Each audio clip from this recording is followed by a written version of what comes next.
Yeah, you're welcome. All right, so today, Ms. Legundo, we're going to be talking regarding a couple of things to kind of get us through the current situation that's going on. And as a new teacher, we want to make sure that we're on the right step moving forward. So let's talk a little bit about things that we can do or ideas that you have in order to motivate students that are going to have to do remote learning who were particularly not that struggled in class. So what are we going to do in order to ensure that those students are not falling through the cracks now that we're having to enter this new phase of remote learning? I know one of my students, let's call it parity or confidentiality. He was out the last 2 weeks before spring break. And since term ended, I think he was there like maybe 2 or 3 days before. But for the amount of missing work he had, at the time he had about a 5% in my class. And that's out of the 11 or 12 assignments that he had. And so trying to cram into him all of those missing work assignments, which was the key focus of my instruction and what we did in class for 2 weeks prior, it wouldn't work. So now with the opportunity to change his grade to an I and allow him to give me that missing work and the makeup work he didn't have the opportunity to do, I don't actually know how to get him or his stepdad, or if he's with his mom on board. I think what's going to be the easiest or the best way to ensure that their success is to perhaps pick some of the key components that he actually has to know.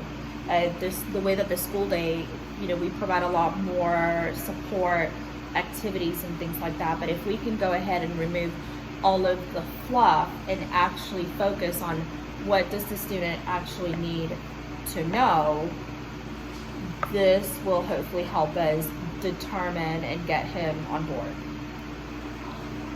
So could I give him one, I hate the word, but one packet or one set of assignments, and let's say it's 3 pages long, and each section is 20 points per section, and use those as individual assignments, as long as this wording target for each of the original assignments is reflected. Is that a thing? Absolutely, because the whole point is not to give him a grade, but to ensure that he has mastered the skill, and that can look different ways. That could be a packet, that could be a conversation, that could be a drawing. There's a lot of ways to be able to assess whether they mastered the teak or mastered the goal of that lesson. And it would be if it's something, if the student is feeling so bogged down, it would be that perhaps resorting to a more creative way of instruction and of assessing would actually help the student be more successful. So yeah, you could do a packet, but particularly now that we're not in school, it could be, the student perhaps would record himself speaking to you about the piece that he read. It does not always have to be a written assessment. It could be that he has the recording, he sends the recording, he can send that through email, he can submit it via Canvas, but it gives the student opportunity and diversity so that they feel they have a little bit of creative freedom. Okay. And this student, this is his habit. He never turns stuff in. It's always, oh man, I'm a week out. It's Monday, grades are due Friday. Now I'm pressing Miss L about how I can get my grade up.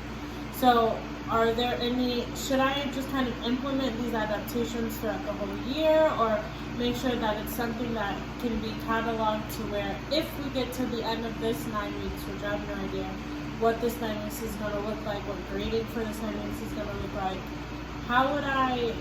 what can I do differently to where we get to the end and maybe he has a 57 in my class? How do I,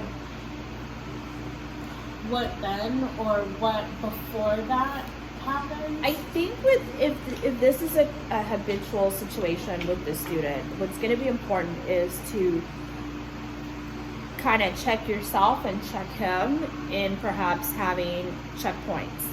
Maybe you need to conference with him every week so that it doesn't get to be week 9 and we're trying to do it. And yes, it's going a little bit out of the realm for one student, but in the long run, if you're doing weekly checks, you know, Friday lunch, Tuesday lunch, even if it's a phone call, a FaceTime, a WebEx, or whatever, having that weekly touch base will hold him accountable so that he hopefully doesn't get to a point where he's so overwhelmed that he just kind of buries his head in the sand. And I think also having that having those checkpoints is going to hopefully help him in the long run, whether that is having them on a sticky and, you know, okay, these are all the things that I need you to adapt or that I need you to turn in, then you can kind of both be working. Now, I would say if after week 2, this is something that's not successful, I mean, you're doing several things in order to have him be successful, and if it's not working, then perhaps that means that we need to bring in the RTI interventionist and try to see how we can help him if the weekly checkpoints are not working. And that would be something I would even partner with Ms. Burney and to say, okay, this is what I'm doing, because the weekly checks seem like a tier 2 type of intervention, so that she can go ahead and document it. Okay, and then I have someone who is on RTI who's also 504 ADHD, and they have like the same habits and they're close friends, so that's great. But what I've noticed is this student, we'll call him Jeff, his grandparents are more involved on what's going on, but I know as we transition into a virtual environment, they're going to be really overwhelmed and confused, and just they're going to want a lot more hands-on. But I think I would also maybe alter the assignments for Jeff a little bit, because he's someone I can see being on a 504 plan where, like, it's just like if I ask him the questions and want it to be a conversation, he doesn't give me much there either. And so it makes me wonder if he's really just not ready for where he's at in 6th grade, and I'm beginning to doubt his ability to be successful in 7th grade. And again, where we're at, I know the district doesn't know if they're going to, I think we're not hosting summer school, I don't remember, but there are definite changes to that. And I don't know how to communicate to his family, hey, I think your student needs a lot more help in this range. I think with that student, it's going to be important that maybe you do a little digging, maybe go back to 5th grade and see his performance. Now, with it being the 4th 9 weeks and us being down to 9 weeks, and we don't know how much of the instruction is actually going to be face-to-face, it's important that we definitely loop in with Ms. Burney. And he is on RTI. RTI, do we know what level of RTI he's on? I think he's just tier 1. Tier 1. Okay, so probably what I would do is definitely loop in with Ms. Burney and find out what are the next steps that we need to implement in order to move him to a tier 2 or tier 3 level of intervention. With us being down to 9 weeks, really 8 weeks, we're very limited with what we can do, so we have to be very intentional. And again, that might be with him, it might be like a bi-weekly check, and that Twice a week? Yeah, twice a week, and so that you're not having to do double the work. Then maybe that would be something that the previous student could also benefit. You know, that from 9 to 9:05 you're going to meet with them on Wednesdays and Fridays, or on Monday would be a good day to kind of, okay, this is everything that you need to get done for the week, so that they know. And then also meet with them again on maybe Thursday before the end of the week. Now, we do know that the week is not actually going to end until Sunday for us, for grading purposes, but we're not going to want to work on contact students and stuff on a Sunday.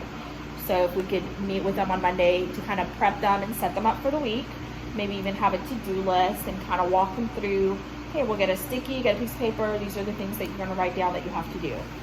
And it might be that the next 2 weeks we have to really model and really follow up, and even show them how to virtually, how to make an appointment, so that they know, okay, Ms. Legendo's going to call me every Monday at 1 o'clock or every Monday at 12 o'clock. And in those situations, I would definitely partner with the parents, so that they know, hey, this is what I'm doing, this is what I need you to do. And be very specific, especially when we have students in this case where we have to be very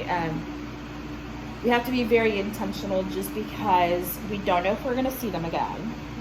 We know that there's not going to be summer school, and we are trying to get them as prepared for 7th grade as possible. Now, the option of repeating 6th grade, I think that would be maybe a conversation that we should have had at the beginning of the semester, but for it to be right now and for us to be having that conversation, I think that the student would be better served making sure that we are partnering with Ms. Burney and figuring out, okay, what do we need to do in order to check off every box, so that we can move them from a tier 1 to a tier 2, or a tier 2 to a tier 3 intervention.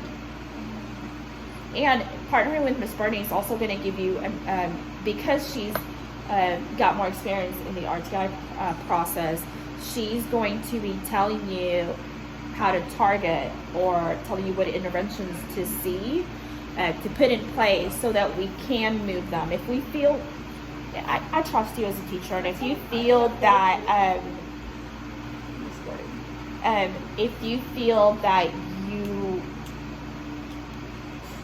they could benefit from something specific, partner with her, because the whole point is we want to ensure that we get them as ready as possible.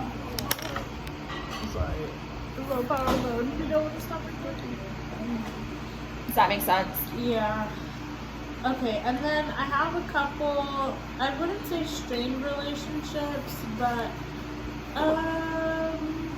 yeah, I'll go ahead and say strained relationships with 2 parents, both 8th grade. One high achiever, one low achiever. As we enter this virtual setting, how could I best regain the trust of those families? I think in this case, what's going to be most beneficial is going to be a face-to-face, whether that's virtually or even on the phone. I think that you can convey a lot more having a face-to-face. And if because the relationship is what we're trying to, what you're trying to repair, is perhaps looping the parent in. You know, what are some things that you would like to see? With the high achieving parent, maybe the parent has an idea of what they'd like to see for their student in this last 9 weeks of 8th grade. Get their opinion. Is there anything that's impossible? I don't think so. I think that we're very flexible with what we're doing right now. And the thing is, if a parent feels that their child should be writing a 10-page report with bibliography or anything, it's on the parents. Like, who's it gonna hurt? You know, if they feel like that's what the child needs, let them have it.